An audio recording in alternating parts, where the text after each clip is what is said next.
కన్న తండ్రి, మరోసారి ఉన్నతమైన ఘనమైన నీ నామమునకు స్తుతులు స్తోత్రాలు చెల్లిస్తూ మహోన్నతమైన నీ మహాసంకల్పంలో మా బ్రతుకుల గురించి, మా జీవితాల గురించి అపారమైన ఆలోచనలు, ఉద్దేశాలు కలిగి ఒక విచిత్రమైన ఆలోచనలతో ఈ మానవ జీవితాలలో నీ కలలోని నీ సంకల్పాన్ని పండించుకోవాలని కోట్ల సంవత్సరాల సంకల్పానికి పూర్వమే మా గురించి కలలు గని ఆ సంకల్పానికి ప్రతిరూపమే ఈ మా బ్రతుకులు. ఈ బ్రతుకుల్లో నీ ఆనందం, నీ సంతోషాన్ని పండించి తిరిగి ఒకరోజు నీ ఉండే మహోన్నతమైన లోకాన్ని చేరుకోవాలని ఆశతో ఎదురు చూస్తున్న మా తండ్రి, అట్టి ఆలోచనలకు అనుకూలంగానే మరొక కార్యక్రమంగా నీ పాద సన్నిధికి చేరి వచ్చాం. చేరి వచ్చిన నీ ప్రియపిల్లలంగా నీ మాటలను, నీ మనసును అర్థం చేసుకున్నట్లు కృప చేయండి. చెప్పనైన నాకు సమయోచితమైన జ్ఞానము, ముఖ్యంగా ఆత్మ సహాయాన్ని, అలాగే ఆరోగ్యాన్ని దయచేయమని వెడుతూ సమస్త ఘనత, మహిమ, ప్రభావంలోకి చెల్లిస్తూ ప్రభువైన యేసుక్రీస్తు పేరిట ఈ ప్రార్థన అడిగి వేడుకుంటున్నాం మా కన్న తండ్రి. ఆమేన్. కూడి వచ్చిన ప్రేమైన దేవుని వారలారా, ప్రభువైన యేసుక్రీస్తు పేరిట వందనములు, శుభములు తెలియజేస్తూ మళ్ళీ మనందరికీ ఆయుష్ ఆరోగ్యాలతో మరొక నూతన ఈ కాల సమయంలోనికి మనలందరినీ తండ్రి తన పాదచింతకు నడిపించిన విధానాన్ని బట్టి తండ్రి అయిన దేవాతి దేవుడికి ప్రభువైన యేసుక్రీస్తు పేరిట కృతజ్ఞతాస్తుతులు చెల్లిస్తున్నాను. ప్రియులరా, మరి ఈరోజు కూడా మనందరికీ మళ్ళీ తన పాద సన్నిధికి చేరుకునే ఒక అద్భుతమైన అవకాశాన్ని దయచేశాడు. ఈ అవకాశాన్ని సద్వినియోగం చేసుకునే క్రమంలో ఈ అవకాశాన్ని మన బ్రతుకులకు ప్రాముఖ్యమైనదిగా, ధన్యతకరమైనదిగా ఈ సమయాన్ని ఉపయోగించుకోవాలని కోరుతూ, మరి ఇచ్చిన ఈ యొక్క అద్భుతమైన ఈ ధన్యత, ఇది ఎవరికి లేని భాగ్యం నాకు అన్న భావనతో ఈరోజు నా తండ్రి నాతో ఏం మాట్లాడాలనుకున్నాడు, నాతో ఏం చెప్పాలనుకున్నాడు, నాతో ఏం చెప్పబోతున్నాడు, ఈ ప్రతి మాట నాకే, నాదే, నా గురించే, నా భవిష్యత్తు గురించే, నా క్షేమం గురించే, నా శ్రేయస్సును గూర్చి నా తండ్రి నాతో మాట్లాడుతున్నాడు అన్న భావనలోనికి వెళ్ళాలని కోరుతూ ఈరోజు కూడా ఒక విలువైన సంగతి దేవుడు మనతో మాట్లాడబోతున్నాడు. అంశంగా రాసుకుంటే, జీవితం అంటే ఇది కదా, జీవితం అంటే ఇది కదా. ప్రేమైన దేవుని వారలారా, ఈ మాటలో ఉన్న పరమార్థాన్ని, ఈ మాటలో ఉన్న ఉద్దేశాన్ని ఆలోచిస్తే, జీవితం అంటే ఇది కదా, జీవితం అంటే ఇలా ఉండాలి, ఇది జీవితం, ఇలా బ్రతకడం జీవితం, ఇలా ఉండడం జీవితం, ఇది కదా బ్రతుకు అనే పదాలను చూయిస్తుంది. అంటే ఉండవలసిన ఆలోచనలో ఉండకపోయినప్పుడు, బ్రతకవలసిన ఆలోచనలో బ్రతకనప్పుడు మనం ఈ మాటను ఉపయోగించాం. బ్రతకవలసిన బ్రతుకులో నిలబడవలసిన ఆలోచనలతో బ్రతుకును ముందుకు నడిపించుకుంటున్న క్రమంలో ఇది కదా జీవితం, ఇది కదా బ్రతుకు, ఇది కదా పరమార్థం అంటాం. ప్రేమైన దేవుని వారలారా, ప్రియులరా, మానవ జీవితం అనేది చాలా ప్రాముఖ్యమైనది, చాలా విలువైనది. ఎంత ప్రాముఖ్యమైనది, ఎంత విలువైనది అని అంటే, ఈ ప్రపంచంలో విలువైనవి కొన్ని ఉంటాయి. ఆ విలువైనవి ఎందుకు అనంటే, దాంట్లో నిలువైనవిగా ఎందుకు మనం పిలుస్తాము అని అంటే, అవి దొరకడం చాలా అరుదైన విషయం కాబట్టి, అరుదైన వస్తువు కాబట్టి ఆ వస్తువును మనం ఏమంటాం తెలుసా? ఆ వస్తువు చెప్పాలి, ఆ వస్తువు విలువైనది. అంటే అరుదుగా దొరికే దాంట్లోను విలువైనది అంటాం. ఒక డైమండ్ ఉంది, అరుదుగా దొరుకుతుందా? ఎక్కడ పడితే అక్కడ దొరుకుతుందా? అందుకే దాన్ని ఏమంటాం? విలువైనది, ఖరీదైనది, దొరకదు అది. అలాగే ఈ జీవితం కూడా ఈ డైమండ్, ఈ వజ్ర వైడూర్యాల కంటే విలువైనది. ఎందుకంటే ఇది ఎవరో కోరితే వచ్చింది కాదు. మనసు పెట్టాలి మీరు, బాగా క్లాస్ వింటే మీకు బుర్రకెక్కుతుంది. వచ్చామన్న ఆలోచనతో కూర్చోవద్దు. ఈ జీవితం ఎందుకు విలువైనది అని అంటే, ఈ జీవితం నీవు కోరుకుంటునో నేను కోరుకుంటునో వచ్చింది కాదు. ఎవరు చేయలేనిది, ఎవరో ఆశిస్తే వచ్చింది కాదు ఇది. మరొకసారి, ఈ జీవితం ఎవరు చేయలేనిది, ఎవరు నిర్మించలేనిది, ఎవరి వల్ల కానిది, ఎవరో కోరుకుంటే వచ్చినది కాదు. కాబట్టి ఈ జీవితం చాలా విలువైనది. సాక్షాత్తు సర్వేశ్వరుడైన ఆ దేవదేవుడు తన స్వహస్తాలతో నిర్మించుకున్నదే ఈ దేహం, మానవ జీవితం, మానవ దేహం అనేది. అందుకే ఈ జీవితం చాలా గొప్పది, చాలా విలువైనది. అందుకే ఒక అద్భుతమైన మాటను మనం ఈ సందర్భంగా చూసుకునగలిగితే, కీర్తన గ్రంథము 100వ అధ్యాయము, కీర్తనల గ్రంథము 100వ అధ్యాయము మాట్లాడదు. కీర్తనలు 100వ అధ్యాయము 3వ వచనంలో మాట్లాడుతున్న మాటను మనం చూసుకునగలిగితే, యెహోవాయే దేవుడని తెలుసుకోవాలి. ఆయనే మనల్ని పుట్టించెను. ఆయన కూడా ఒకడు అని కాదు ఇక్కడ, ఆయనే. మీరు పదాలు చదువుతున్నప్పుడు అర్థం చేసుకోవాలి. బైబిల్ని ఖచ్చితంగా మెయింటైన్ చేయండి దయచేసి. ఆయనే మనల్ని పుట్టించెను అన్న మాట, ఆయనే అనే మాటలో ఎంత అర్థం ఉంది అని అంటే, ఆయనే మనల్ని పుట్టించెను. ఆయన కూడా ఒకడు అని లేదు అక్కడ, ఆయన కూడా ఒకడు.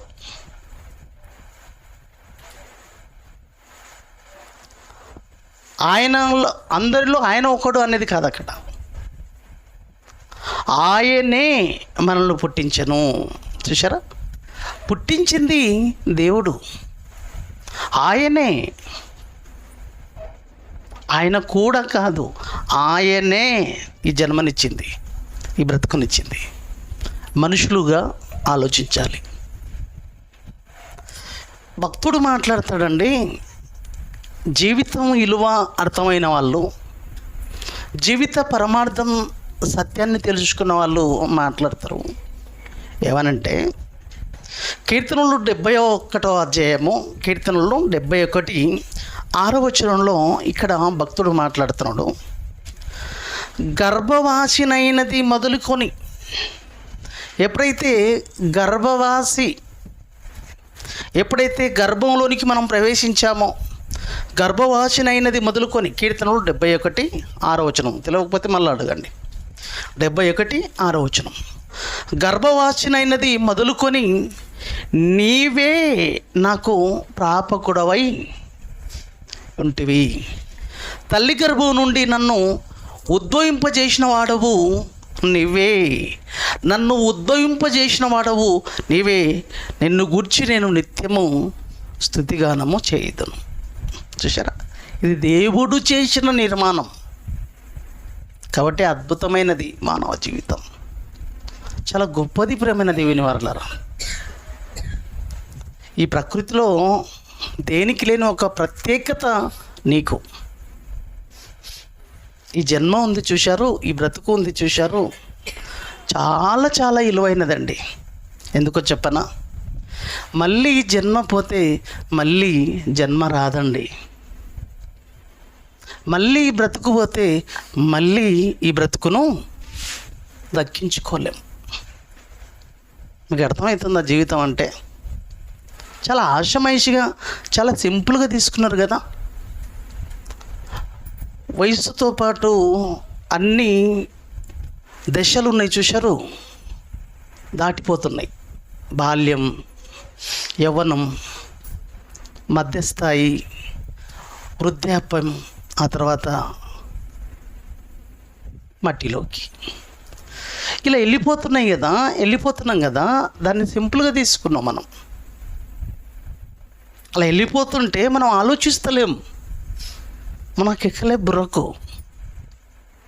అలా దశల వారీగా ఈ ఆకారం ఒక్కొక్క దశగా మారుతూ సమాధిలో కలిసిపోవడానికి, మట్టిలో కలిసిపోవడానికి ఈ ఆకారం. ఈ ఆత్మ ఈ దేహాన్ని వదలడానికి సిద్ధమవుతున్న రోజులు దగ్గర పడుతున్నాయన్న సంగతి మనుషులంగా మనం ఆలోచించకపోవడం అది బాధాకరమైన విషయం. ఇంకా చెప్పాలంటే దౌర్భాగ్య పరిస్థితి. చాలా సింపుల్గా నీవు ఆలోచనలో ఉన్నావు. పోతే రానిది ఇది. పోయిన తర్వాత మళ్ళీ అంటూ వచ్చేది లేదు, మళ్ళీ పుట్టేదంటూ లేదు. లోకం అనుకున్నట్లుగా నీవు నాకు భార్యగా ఇది కాకపోతే ఇంకో ఇలా మనం అనొద్దు. కానీ 7 జన్మల బంధం అని నీకు భార్యనే ఉంటాను, నీకు భర్తగానే ఉంటాను అన్నట్లుగా మళ్ళీ ఉండదు. అర్థం కావట్లేదు. దేవుడు ఎంత అద్భుతమైన సత్యాన్ని రాయించాడంటే పోతే మళ్ళీ రాదు. ఉన్న జన్మను సార్థకత చేసుకోవాలి. ఈ జీవితం అంటే ఏంటో అర్థం కావాలి, ఈ బ్రతుకంటే ఏంటో అర్థం కావాలి మనకు. ఇది కదా జీవితం అన్నాడు దేవుడు. ఇది కదా జీవితం అంటే, జీవితం అంటే ఇది కదా అన్నాడు. ఏది జీవితం అంటే? ఎలా ఉంటే జీవితం అనాలి, ఎలా నడుస్తే జీవితం, ఎలా ఉండాలని కోరుకున్నాడు. ఇది కదా జీవితం అని దేవుడు అనగలగాలి, దేవుడు మెచ్చుకునాలి. ఆ మెచ్చుకునే విధంగా జీవితాన్ని ముందుకు నడిపించుకునే క్రమంలో ముందుకు సాగగలిగినప్పుడు ఇది కదా జీవితం, ఇది కదా బ్రతుకు అని మనం తలెత్తుకునే స్థితిలో మన బ్రతుకును ముగించుకోవచ్చు. అందుకే ప్రియులరా, ఎబ్రీలకు రాసిన పత్రిక 9వ అధ్యాయము 27వ వచనంలో ఈ జీవితం గురించి ఏం మాట్లాడుతున్నాడో ఒకసారి మీరు చూడగలిగితే, ఎబ్రీలకు రాసిన పత్రిక 9వ అధ్యాయము 27వ వచనం. ఎబ్రీలకు రాసిన పత్రిక 9వ అధ్యాయము 27వ వచనంలో చాలా అద్భుతమైన మాటలండి. బైబిల్కే పరిమితం చేయకండి అండి. మాటలు వినాలనన్నా, బైబిల్లో ఉన్న మాటలు బైబిల్కి పరిమితం చేయకండి. అవి ఒక కాగిత రూపకంగా రాయబడిన మాటలుగా మీరు చూస్తున్నదే తప్ప ఆ మాటలు జీవంతో కూడుకున్నాయి. ఆ మాటల్లో జీవం ఉంది.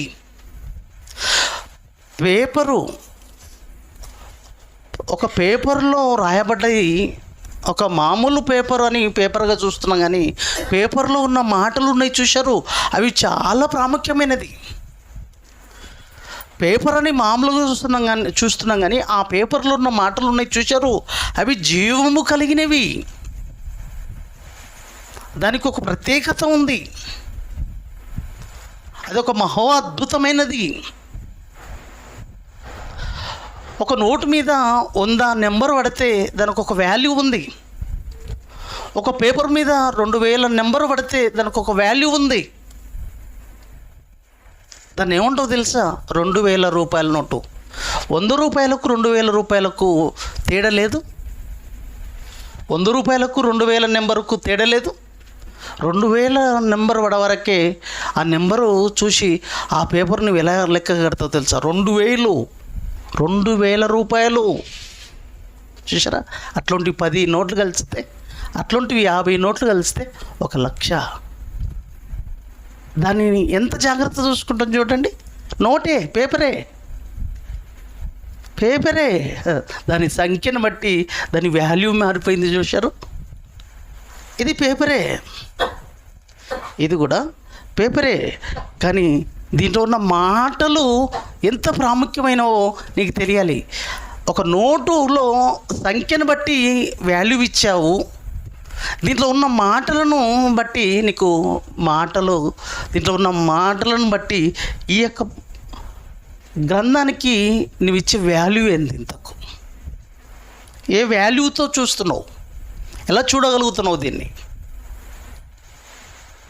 చూసారా, జీవితము పోతే రాదు అనే విషయంలో మనం ముందుకెళ్తున్నాం కదా. మనుషులు ఒక్కసారే మృతి పొందవలనని, ఒకేసారి మృతి పొందుతాడు.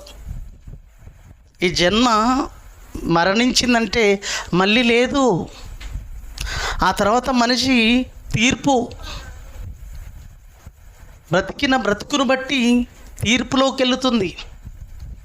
మంచిగా బ్రతికావా, చెడుగా బ్రతికావా, మంచిగా బ్రతికావా, చెడుగా బ్రతికావా అన్న దాని మీద నీ బ్రతుకు తీర్పులోనికి వెళుతుంది. ఆ తర్వాత మరణించగానే ఒకేసారి మరణించాలి, మళ్ళీ లేదు ఇంకా. అటువంటి జీవితాన్ని కలిగిన మనం ఎంత జాగ్రత్తగా దీన్ని నడిపించుకోవాలి చూడండి.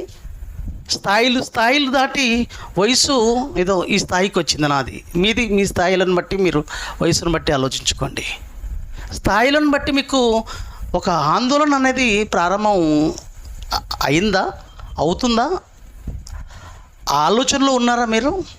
ఉన్నామా? మనము ఉంటున్నామా? ఏం పికర్లేదండి.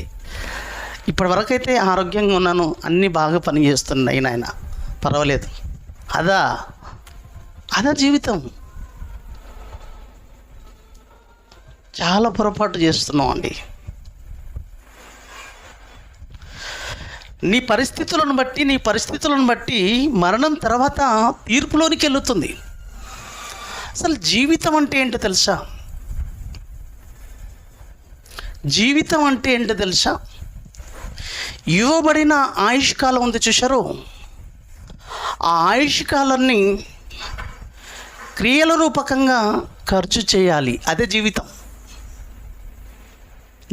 అంటే నీకు ఇవ్వబడిన ఆయుష్కాలం ఏదైతే ఉందో ఆ ఆయుష్కాలాన్ని క్రియల రూపకంగా ఖర్చు చేయడమే జీవితం. ఏంటిని ఖర్చు చేయాలి? ఆయుష్ను ఖర్చు చేయాలి. దేనికోసం? మంచి చెడుల కోసం ఆయుష్కాలాన్ని ఖర్చు చేయడమే జీవితం. ఖర్చు చేస్తే పోతుంది కదా, అయిపోతుంది కదా అని అనుకుంటావు. 100 రూపాయలు ఖర్చు చేస్తే అయిపోతాయి.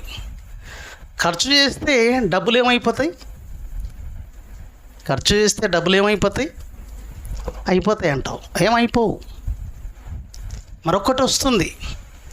100 రూపాయలకు ఒక 10,000 పెడితే ఫోన్ వస్తుంది. అంటే 10,000కు ఏం సంపాదించుకున్నావు? ఫోన్ సంపాదించుకున్నావు, పోగొట్టుకోలే.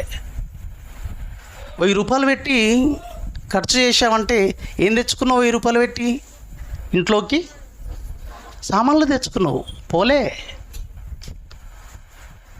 ఖర్చు చేయడంలో అయిపోతాయి కదా అనేది కాదు. ఖర్చు చేస్తే మనకి ఇంట్లోకి కావాల్సినవి మనం తెచ్చుకుంటున్నాం, మనం ఇంట్లో దాచిపెట్టుకుంటున్నాం. మానవ జీవితం కూడా, మన బ్రతుకు కూడా ప్రియమైన దేవుని వారలారా, ఈ మంచి చెడుల కోసం నీ ఆయుష్కాలాన్ని ఉపయోగించాలంటున్నాడు దేవుడు. మంచి చెడుల కోసం, మంచి కోసం ఉపయోగించుస్తున్నావా, చెడు కోసం ఉపయోగిస్తున్నావా నీకు ఇవ్వబడిన ఆయుష్కాలం అనేది? ప్రియమైన దేవుని వారలారా, మన బ్రతుకుంది చూశారు, మన జీవితం ఉంది చూశారు. ఈ కనబడుతున్న రూపము, కనబడుతున్న ఈ ఆకారము 2 శక్తుల కలయిక చేత రూపింపబడ్డది. 2 శక్తుల కలయిక చేత రూపింపబడినది ఈ బ్రతుకు. శరీరము ప్లస్ ఆత్మ, శరీరముతో పాటు ఆత్మ, ఈ 2 కలిసి, ఈ రెండిటి కలయిక చేత నిర్మాణమైనదే, రూపింపబడ్డదే మానవ జీవితం. దీంట్లో రెండు శక్తులు ఉన్నాయి. ఇప్పుడు కనబడుతున్న రూపం ఒకటి, కనబడని రూపం ఒకటి. కనబడుతున్నది, కనబడనిది, అది ఆత్మ. నీకు ఇవ్వబడిన ఆయుష్కాలం, నీకు ఇవ్వబడిన బ్రతుకు, నీకు ఇవ్వబడిన జీవితం ఉంది చూశారు. జీవితం అంటే నేను చెప్పాను, ఆయుష్కాలాన్ని క్రియల రూపకంగా ఖర్చు చేయాలన్నాను. మరి నీకు ఇవ్వబడిన ఆయుష్కాలం ఉంది చూశారు. నీకంటూ ఇంత ఆయుష్, నాకంటూ ఇంత ఆయుష్, ఒక్కొక్కరికి ఇంత ఆయుష్ అంటూ ఉంది. అది ఎంతని మనం చెప్పలేం, నీవు చెప్పలేవు, ఎవరు చెప్పలేరు. అది ఎవరి వల్ల కాదు. మొత్తం మీదైతే మనిషి కొంత పరిమితితో కూడుకున్న ఆయుష్ కాలాన్ని మనిషి కలిగి ఈ భూమి మీద మనగడ సాగిస్తున్నాడు. ఆ సాగిస్తున్న మనిషి బ్రతుకు మంచి కోసమా చెడు కోసమా ఆ కాలాన్ని, ఆ యొక్క ఆయుష్ను ఉపయోగించుకుంటున్నాడు అన్నదే ప్రశ్న. దేనికోసం ఉపయోగించుకుంటున్నాడు తనకు ఇవ్వబడిన కాలాన్ని, తనకు ఇవ్వబడిన ఆయుష్ను అన్నదే ప్రశ్న ఇక్కడ. నీకు ఇవ్వబడిన కాలాన్ని, నీకు ఇవ్వబడిన ఆయుష్ను కనబడుతున్న శరీరంలో కనబడని ఆత్మ ఉంది చూశారు. ఆత్మ గురించి ఆలోచించడం, ఆత్మను ఉన్నత లోకాలకు నడిపించుకోవడం అన్న ఆలోచనతో ఆయుష్కాలాన్ని ఖర్చు చేస్తే అది మంచి. మంచి చెడు అన్నాం కదా, మంచి చెడులు ఈ క్రియలు. ఈ క్రియలలో మనం ఏం సంపాదించుకుంటాం, ఏం చేస్తాం, ఏం సంపాదించుకుంటాం, ఈ ఆయుష్ను పెట్టి మంచి చెడును పొందుకుంటాం. మంచన్న చెడన్న ఏదో ఒకటి ఈ లోకంలో పేరు వస్తుంది మనిషికి ఈ క్రియలను బట్టి. అంటే నీకు ఇచ్చిన ఆయుష్ కాలాన్ని ఖర్చు పెట్టి ఏం సంపాదించుకుంటున్నావు, మంచినా చెడునా? మంచి అంటే ఏంటంటే నీకు ఇవ్వబడిన ఆత్మ, నీవు వచ్చావు చూసావు ఏ లోకం నుంచి అయితే, ఈ లోకానికి వచ్చి ఈ మట్టి ఆకారంలో తలదాల్చుకుంటూ బ్రతుకుతున్నావు చూశారు. బ్రతుకుతున్న నీవు నీ ఆత్మ గురించి ఆలోచించుకుంటూ, నీ ఆత్మను ఒక మహోన్నతమైన లోకానికి, ఒక ఉన్నత లోకాలకు ప్రయాణం చేయబడాలి, ఆ లోకాన్ని అందుకోవాలి. నేనంటూ ఒక ఆత్మను కొన్ని రోజులు తలదాల్చుకోవడానికి భూమి మీద ఈ మట్టి ఆకారంలో కొన్ని రోజులు నా మనుగడ కొనసాగించి ఆ తండ్రి చిత్తానుసారంగా, తండ్రి సంకల్పానుసారంగా బ్రతుకును ముగించుకొని ఒకరోజు ఈ లోకాన్ని వదిలిపెట్టాలని ఆ ఆత్మ కోసం, ఆత్మకు సంబంధించిన ఆలోచనలతో, ఆత్మకు సంబంధించిన ఉద్దేశాలతో బ్రతకడమే మంచి.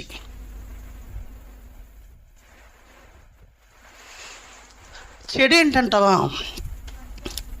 ఈ కనబడుతున్న రూపం గురించి, కనబడుతున్న ఆకారం గురించి, కనబడుతున్న ఈ శరీరం గురించి 24 గంటలు ఖర్చు చేస్తున్నావు చూసావు. 24 గంటలు దానికోసమే ఆరాటపడుతున్నావు చూసావు. 24 గంటలు దానికోసమే ఉద్దేశాలలో ఉండిపోయావు చూసావు. అది చెడు.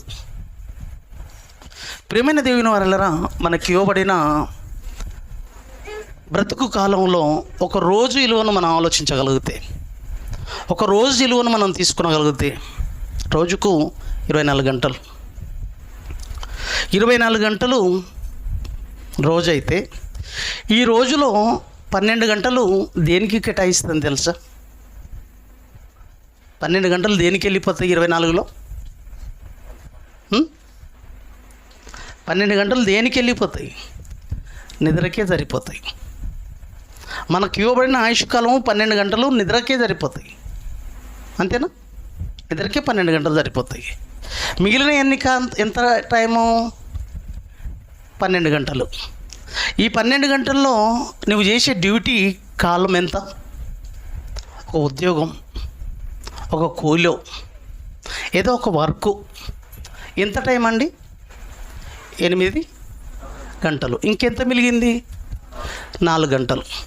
ఈ 4 గంటల్లో కాలకృత్యాలంట, నువ్వు లేచిన తర్వాత అది 1 గంట. ఇంకా 3 గంటలు ఉంటాయి. ఆ 3 గంటల్లో నువ్వు వెళ్ళే పని కాలానికి పోయి రావడానికి ఇంకెన్ని గంటలు ఉంటాయి? 2 కదా. ఈ 2 గంటలు నువ్వు ఇంటికి వచ్చిన తర్వాత నీ భార్య పిల్లలతో లేదా ఫ్రెండ్స్తో అయిపోయింది. 12 గంటలు అయిపోయింది. ఇంకేడు ఉంది? రోజు ఎలా గడుస్తుంది చూడండి. ఆలోచించండి పిల్లలు, రోజు దేనికి గడుస్తుంది?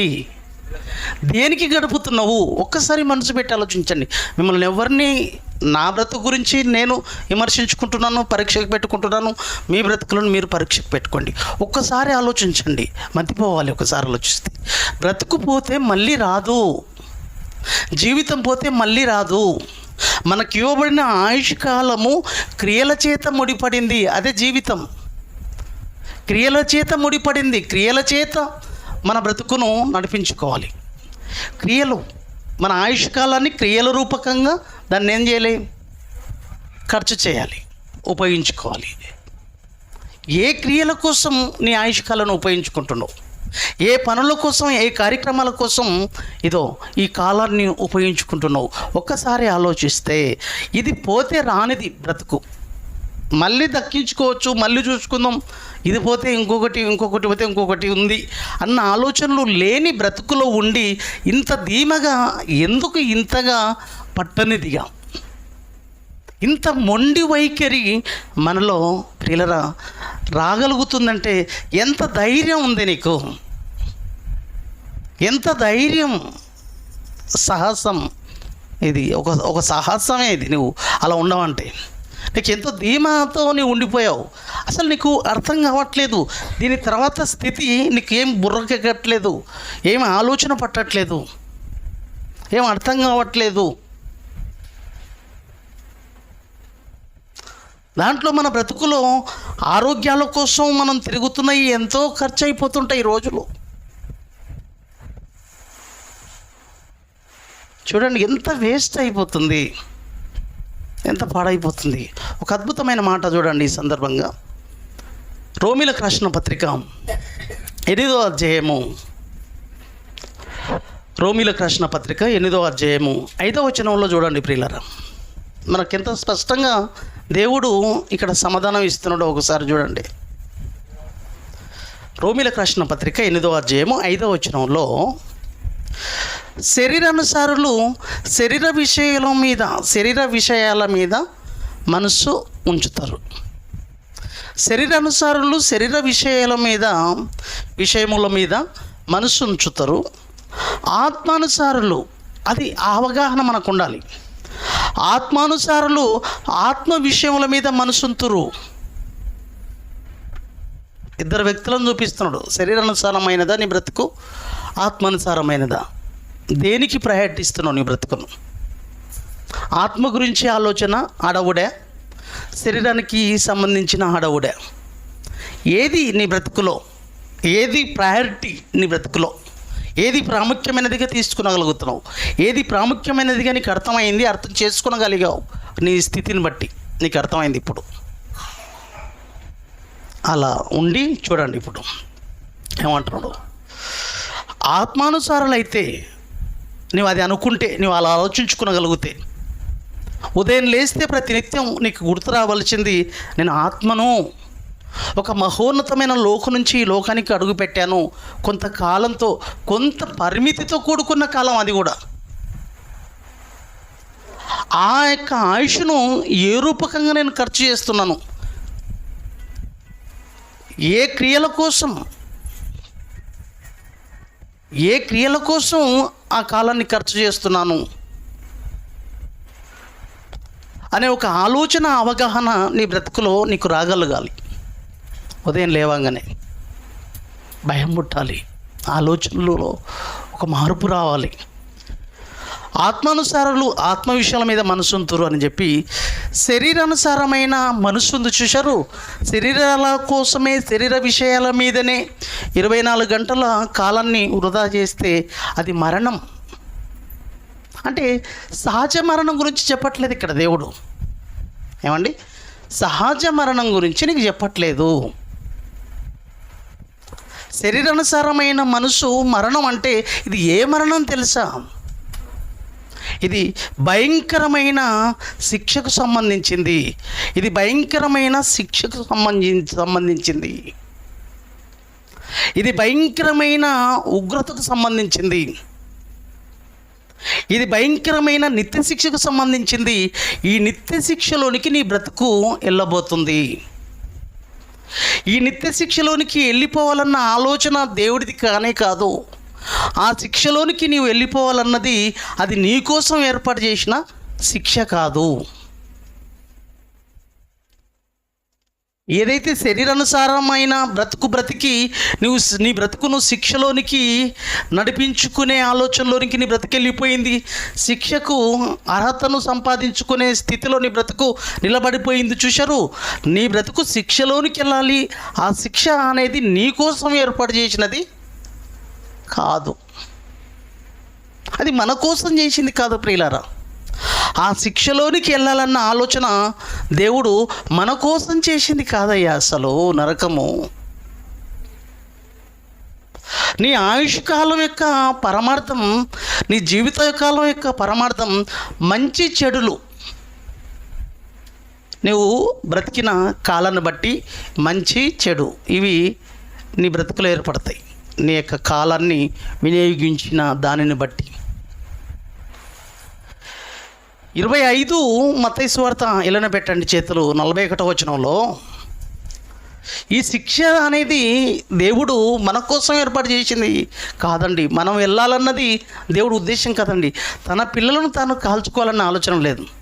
కానీ ఎవడికో చేసిన ఆ భయంకరమైన ఆ శిక్షలోనికి మన బ్రతుకులు వెళ్ళబోతున్నాయి. అది దేవుడి ఆవేదన, అది దేవుడి బాధ. 25 మత్తయి సువార్త 41వ వచనంలో అప్పుడు ఆయన ఎడమవైపున ఉండు వారిని ఏమంటున్నాడు చూచి, శపించబడిన వారలారా. చూసారా, బ్రతుకును ఎలా ఒప్పించుకున్నారో తెలుసా? శరీరానుసారమైన బ్రతుకుల్లో బ్రతికిన బ్రతుకులు ఇల్లండి. నన్ను విడిచి నా కోసం బ్రతకవలసింది, నా కోసం ఆయుష్ను ఉపయోగించవలసింది పోయి మంచి కోసం బ్రతకవలసింది. మంచి అంటే ఏంటయ్యా ఈ ప్రపంచంలో? అంటే మహోన్నతమైన లోకం, నిత్యత్వం, దేవుడి కోసం బ్రతకడమే మంచి.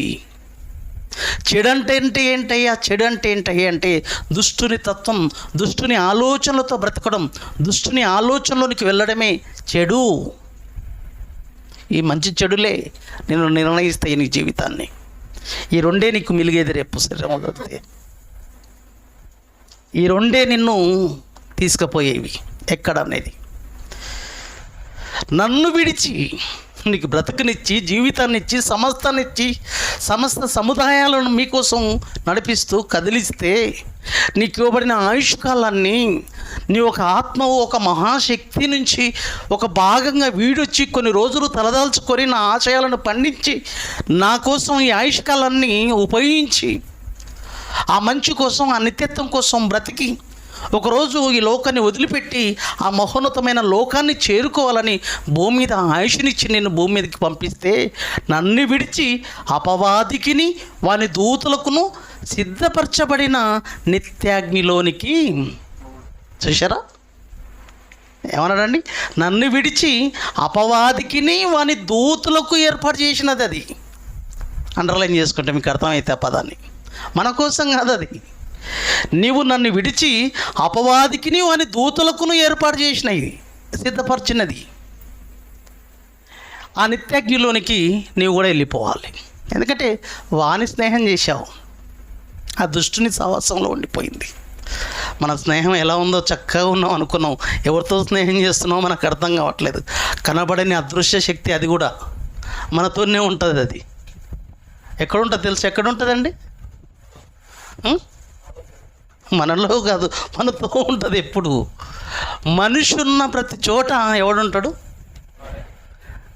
గాలి ఉన్న మనిషి ఉన్న ప్రతి చోటికి గాలి ఏ విధంగా అయితే వెళ్తుందో, మనిషి ఉన్న ప్రతి చోట, మనిషి మనగడున్న ప్రతి చోట అపవాది ఉంటాడు, మనతో ఉంటాడు. ఎప్పుడు మనల్ని పట్టుకోవాలి. గర్జించు సింహం వల్ల ఎవరిని మింగుదునా, ఎవరిని గల్లంతు చేయని వారి జీవితాన్ని ఎలా పాప పంకిలం చేయాలి, పాపభూయిష్టమైన ఆలోచనలో వారి జీవితాన్ని చెడపాలి, చిందరవందర చేయాలి అన్న ఆశలతో నిరంతరాయంగా శ్రమిస్తుంది అపవాది. తనకున్న కొద్ది సమయంలోనే ప్రతి మనిషిని నిత్య శిక్షలోనికి నెట్టుకపోతున్నాడు, తండ్రికి దూరం చేస్తున్నాడు.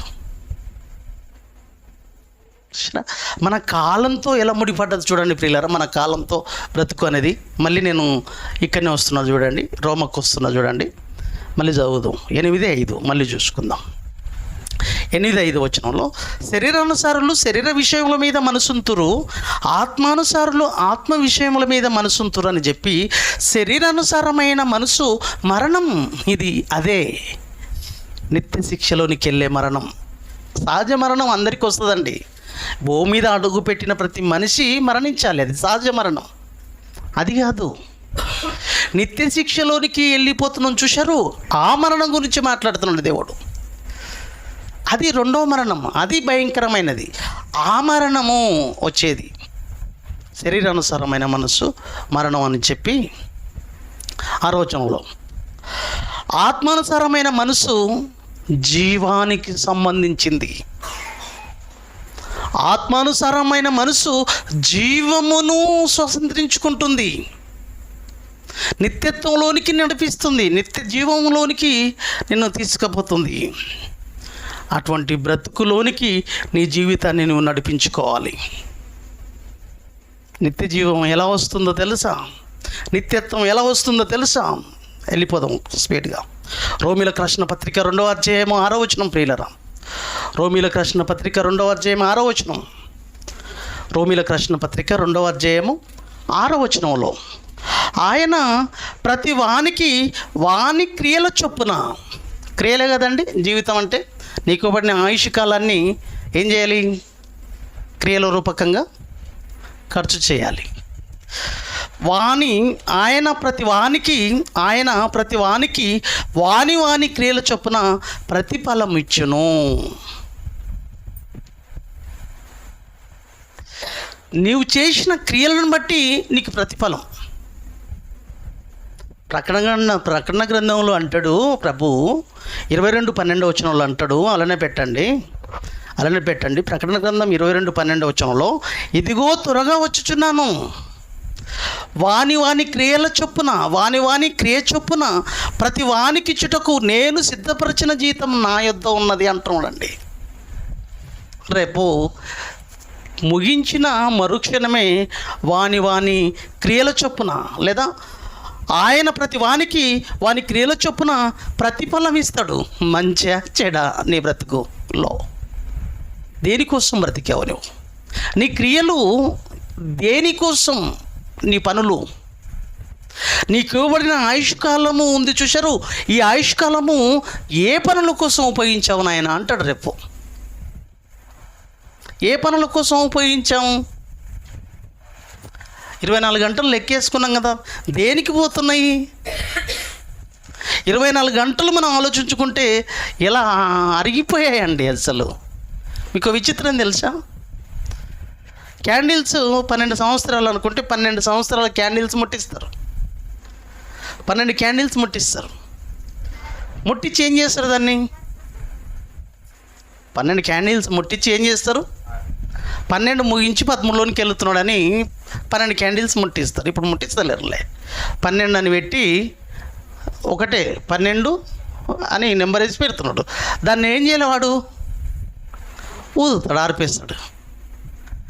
అంటే ఏమన్నట్లు ఆర్పేయడం అంటే? ఎందుకు ఆర్పేస్తున్నాడు? ముట్టించి మళ్ళీ ఆర్పేయడం ఏంటి? 12 సంవత్సరాలు ఆరిపోయాయి, అందుకే ఆర్పేస్తున్నాడు. ఆడే 12ను ఆర్పేస్తున్నాడు. నా జీవితకాలంలో 12 సంవత్సరాలు ఆరిపోయాయి. భయం లేదు అసలు.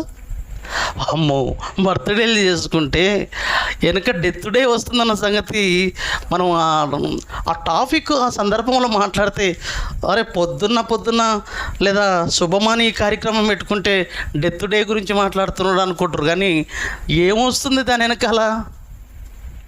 వెనకాల ఏమొస్తుంది? నీకు డెత్ డే ఎప్పుడు ప్రారంభించింది తెలుసా? నీవు పుట్టినప్పుడే నీ డెత్ డే ప్రారంభమైంది.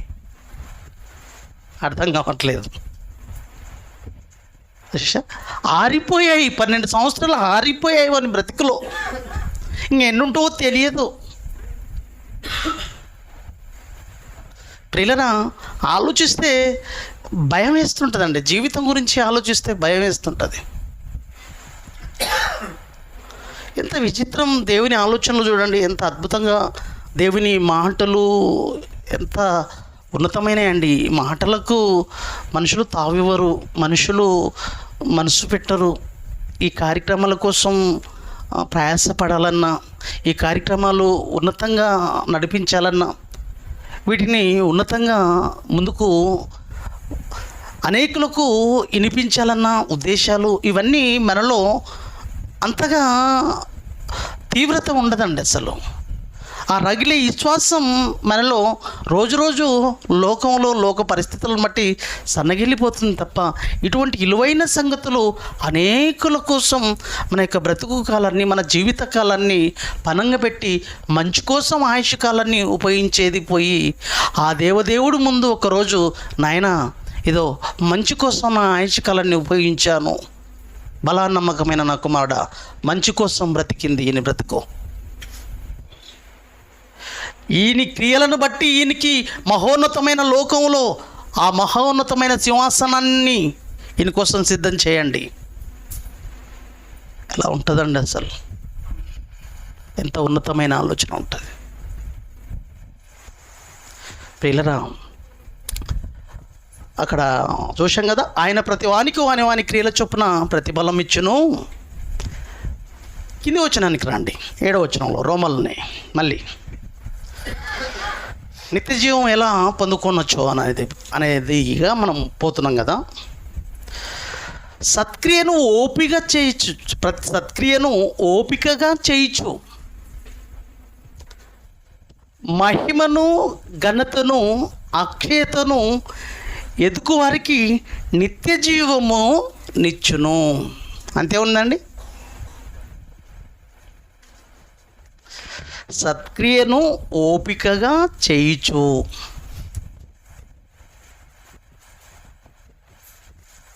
మహిమను ఎవరు ఎత్తుకుతున్నారండి ఈరోజు? మహిమ అంటే ఏంటో తెలుసా? మహోన్నతమైన లోకాన్ని ఎతికే వాళ్ళు ఎవరండి? ఏం ఎత్తుకుతున్నావు లోకంలో? ఏం ఎత్తుకుతున్నావు లోకంలో? ఏమంటుండ అక్కడ? సత్క్రియను ఓపికగా చేయుచు మహిమను ఘనతను అక్షయతను ఎదుకు వారికి నిత్య జీవం. ఏం ఎతుకుతున్నావు లోకంలో? పొద్దున పోతే రాత్రికి వస్తామండి. పోతాడు వస్తాడు. మళ్ళీ ఏ టైంకి లేస్తాడో ఎవరికి తెలియదు, వెళ్ళిపోతుంటాడు. ఏం ఎతుకుతున్నావు లోకంలో? ఏం ఎతుకుతున్నారు ఈరోజు? ఏం ఎతికే పనిలో ఉన్నారు? మహిమను ఘనతను. మహిమ అంటే మహోన్నతమైన లోకం, మహిమోన్నతమైన లోకం. ఘనత, యేసుక్రీస్తు 2వ రాకడలో ఘనత, మెప్పు, మహిమ పొందుకునే ఒక అద్భుతమైన ఆలోచనలతో నా బ్రతుకు నిలబెట్టడం కోసం, నా జీవితాన్ని ముందుకు నడిపించుకోవాలని నీకు ఇవ్వబడిన ఆయుష్ కాలాన్ని దేవుని యొక్క కార్యక్రమాల కోసం ఖర్చు చేయవు. సత్క్రియను మన బ్రతుకులు చేయగలగాలండి. సత్క్రియ మన బ్రతుకులో చాలా ప్రాముఖ్యమైనది. ప్రియమైన దేవుని వారలారా, సత్క్రియ అంటే ఏంటి అసలు? వాక్య సంబంధమైన పనులు. ఇక్కడ ఆదికాండంలో 4వ అధ్యాయం 7వ వచనంలో కయ్యనును ఏమంటాడంటే, నువ్వు సత్క్రియ చేసిన ఎడల తలెత్తుకొనవు. ఏమన్నాడండి? నువ్వు సత్క్రియ చేసిన ఎడల తల నెత్తుకొనవా? నువ్వు సత్క్రియ చేసిన ఎడల తల ఎత్తుకునేవాడివి. అర్థమవుతుందా? నువ్వు సత్క్రియ చేసింటే తలెత్తుకునేవాడివి. నువ్వు తల దించుకునే పని చేసావు కాబట్టి సత్క్రియ నువ్వు చేయలేదు కాబట్టి తల దించుకున్నావు నువ్వు.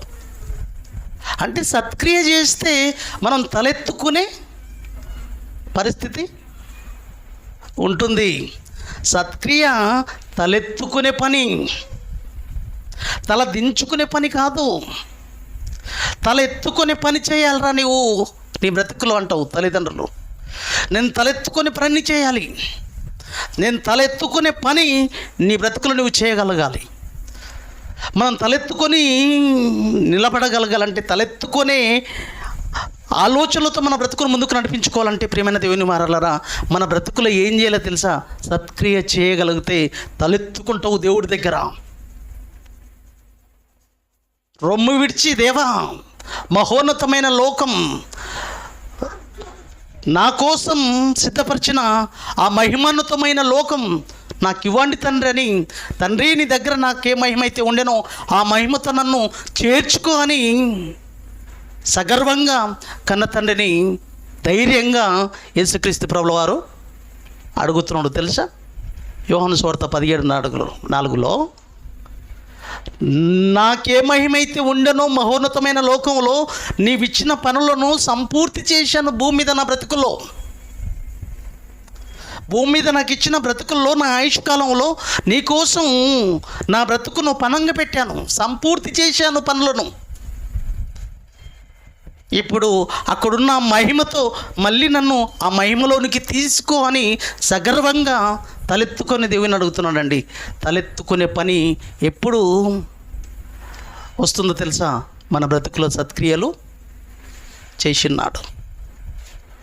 ఏది సత్క్రియలు? అసలు అక్షయత, మహోన్నతమైన ఆకారాన్ని ధరించుకోవాలి, కనబడుతున్న రూపం.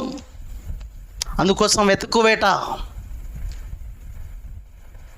అప్పుడండి నిత్య జీవం మనకు దొరుకుతుంది. అటువంటి ఆలోచనలతో మనం ముందుకు నడవగలిగినప్పుడు, అటువంటి ఉద్దేశాలతో మన జీవితాలను నడిపించుకోగలిగినప్పుడు, యేసుక్రీస్తు ప్రభుల వారు మాట్లాడుతున్న మాటలు కూడా మనం చూడగలిగితే, మనుషులు మీ సత్క్రియలను చూచి పరలోకమందున్న మీ తండ్రిని మహిమపరచినట్లు వారి ఎదుట మీ వెలుగు ప్రకాశింపనివ్వుడి. మీ సత్క్రియలను చూచి పరలోకమందున్న మీ తండ్రి మహిమపరచబడాలి. తలెత్తుకోవాలని తండ్రి అపవాది తలదించుకోవాలని నీవు చేస్తున్న పనులను బట్టి 5:16 మత్తయి సువార్తలో, నీవు చేసే పనులలో పరలోకపు తండ్రి తలెత్తుకుంటాడు, నీవు చేసే పనులతో అపవాది తలదించుకుంటాడు. అటువంటి పనులు మన బ్రతుకులు చేయాలండి. అసలు జీవితం మళ్ళీ పోతే రాదు, ఒకేసారి ఒకే జన్మ. పోగొట్టుకున్నవా చాలా ప్రమాదం, చాలా నష్టపోతావు. అది ఆ నష్టం పూడ్చలేనిది ప్రియమైన దేవుని వారలారా, ఆ నష్టం పూడ్చలేనిది మన బ్రతుకులో. అది మన వల్ల కాదు. చేయుటకు చదవండి, ప్రసంగి 9:10 చదివి వినిపించండి స్పీడ్గా. ప్రసంగి 9:10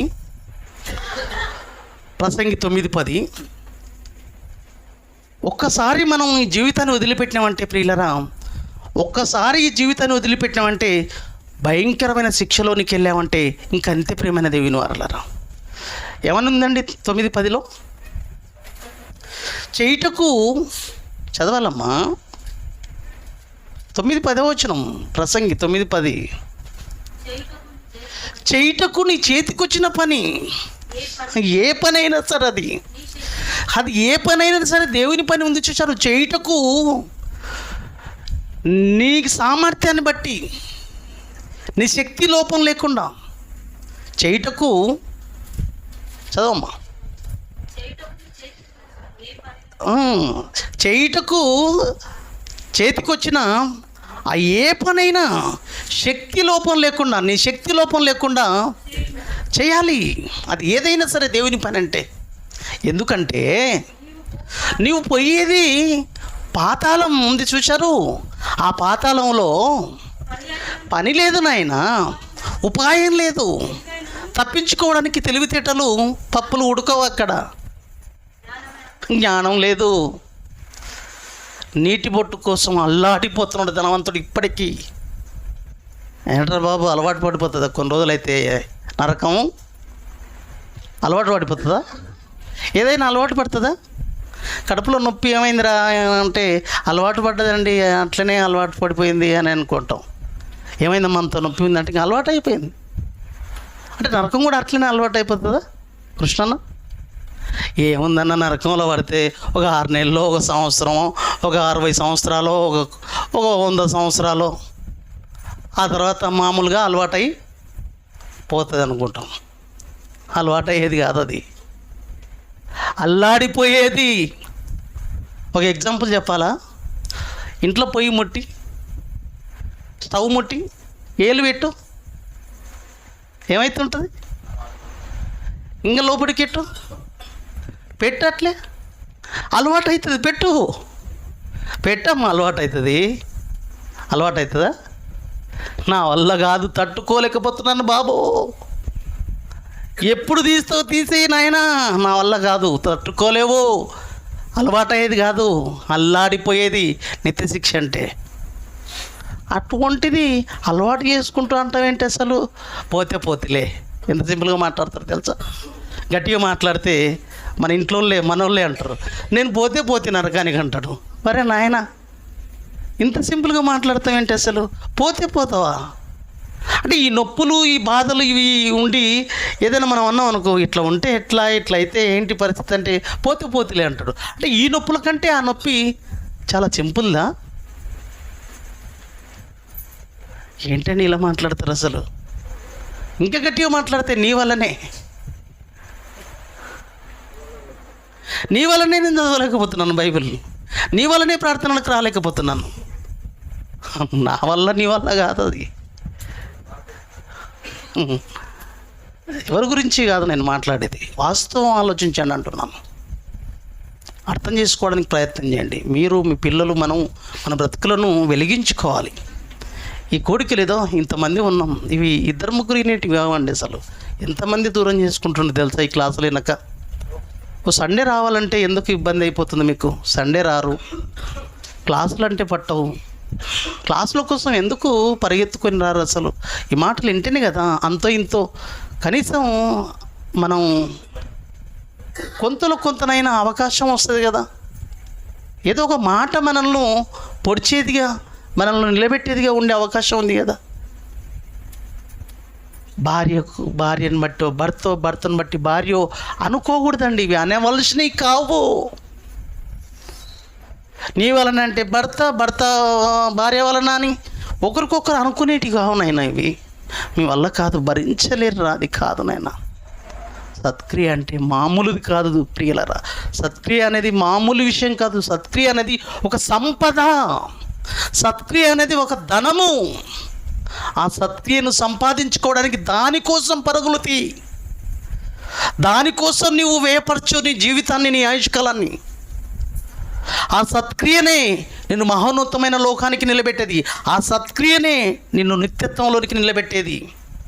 ఆ సత్క్రియనే నీ బ్రతుకులో ఓపికతో చేయాలి. అది నీ చేతికొచ్చిన ఏ పనైనా సరే శక్తి లోపం లేకుండా నీ కన్న తండ్రి కొరకు ఓర్పు, ఓపిక, సహనంతో నువ్వు చేయగలగాలి. ఇచ్చేది అది ఎంతైనా సరే నీకు కలిగే కొద్దీ, దేవుడు నిన్ను దీవించే కొద్దీ, నీ వర్ధిల్లే కొలది దేవుని కోసం ఏదో నువ్వు చేయడానికి, ఎంతో అంత దేవుని యొక్క కార్యక్రమాలలో పాల్గొనడానికి ముందుకు రావాలి. నేను దేవుడు దీవించిన ఆలోచన బట్టి నేను వర్ధిల్లో కొలిది దేవుడి కోసం ఏదో ఒకటి చేయగలగాలి. ఏదో ఒకటి చేసి సాధించి ఆ మహోన్నతమైన లోకాన్ని సంపాదించుకోవాలి. సత్క్రియ అనేది ఒక సంపద, సత్క్రియ అనేది ఒక ధనము. చూస్తారా? ఒకసారి చూడండి. తిమోతికి రాసిన పత్రిక 6వ అధ్యాయం ముగించుకుందాం. తిమోతికి రాసిన పత్రిక 6వ అధ్యాయము 18వ వచనం. తిమోతికి రాసిన పత్రిక 6వ అధ్యాయము 18-19 వచనాలు ప్రియులారా.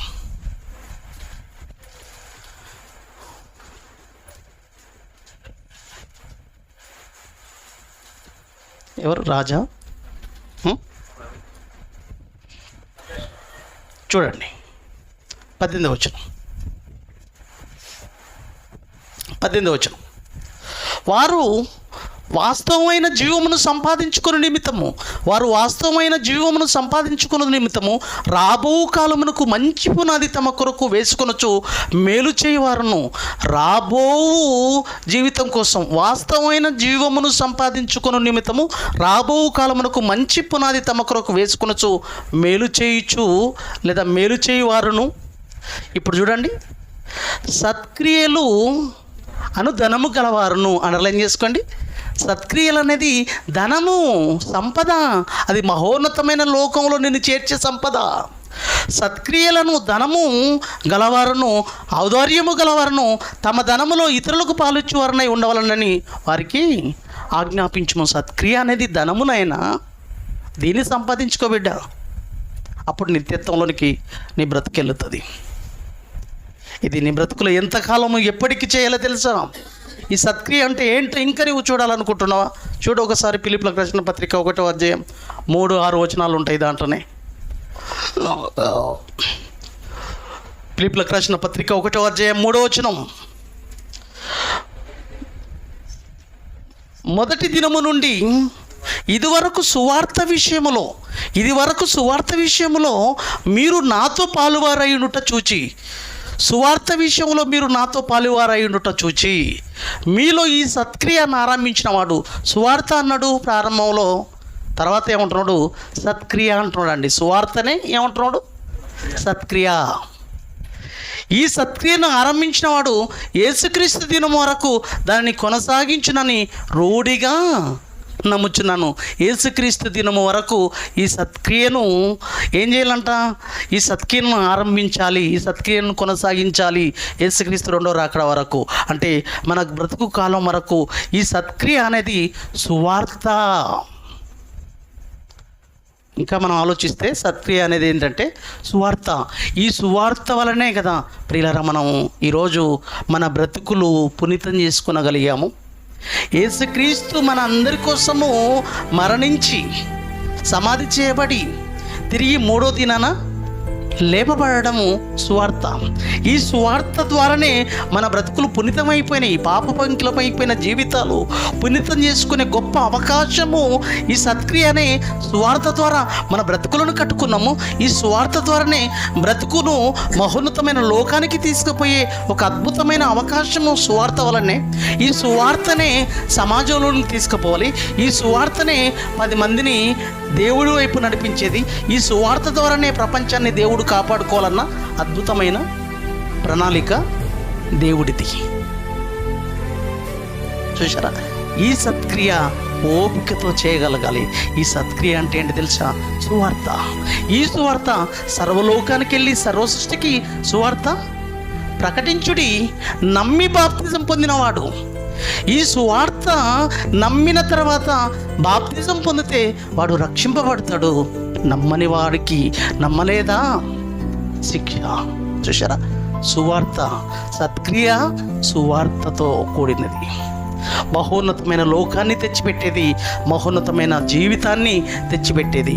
అటువంటి ఆలోచనల కోసం నీ ఆయుష్కాలాన్ని అటువంటి పనులకు, అటువంటి క్రియలు చేసి మంచిని నీ బ్రతుకులు సంపాదించుకొని మహోన్నతమైన లోకానికి చేరుకోబిడ్డ.